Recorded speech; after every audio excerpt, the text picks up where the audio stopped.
خوست ښاروالۍ د ښار په ختیځه برخه کې د 29 میلیونه 623 افغانیو په لګښت سره د 1400 مترو په اوږدوالي د سړکونو 2600 مترو په طول سره د کانکریټي لښتیو او 2 پلچکونو د جوړولو د بنسټ ډبره کېښوده. د ښاروالۍ ریاست مسؤلینو پر وینا یاده اداره د ښار ښکلا، پراختیا، ګڼې ګوڼې ختمولو او اوسیدونکو ته یې د سهولتونو او امکاناتو برابرولو ته ژمنه ده. دوی همدارنګه له ولسونو غوښتنه وکړه چې د حکومت له لوري د ترسره کېدونکو ټولګټو پروژو په پلي کېدو کې ورسره همکاره شي او د ترسره کېدونکو پروژو په وړاندې دې خنډ نه ګرځي. هلې ځلې کوو د دې لپاره چې خوست ښار ته کار وکړو. مسؤلیت مو هم دغه دی او متوجه هم وي دغې ته او د ښار لپاره نور کارونه چې د ښاري نظم لپاره ډېر ضروري دي په هغې باندې هم کار روان دی. په ښار کې په پیدارولو کې ټپرۍ، ریپې او یا ګاډۍ رړې دغې اډو لپاره چې کوم ځایونه انتخاب شوي دي د ولایت په مشوره هغه ښه مناسب ځایونه دي. 1400 متره طول مجموعي د سړک ده او 600 متره لښتي لري.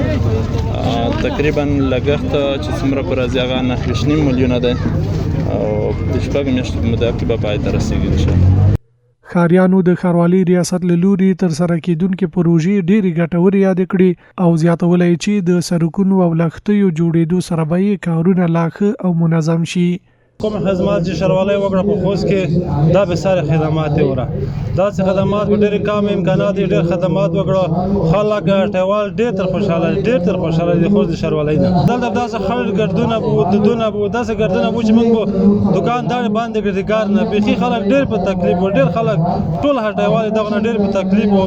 همدارنګه دوی یادې پروژې د ښار د ښکلا او پراختیا لپاره ډېرې مهمې او ګټورې وبللې او دې ته ورته د نورو پروژو د ترسره کېدو غوښتنه یې هم وکړه.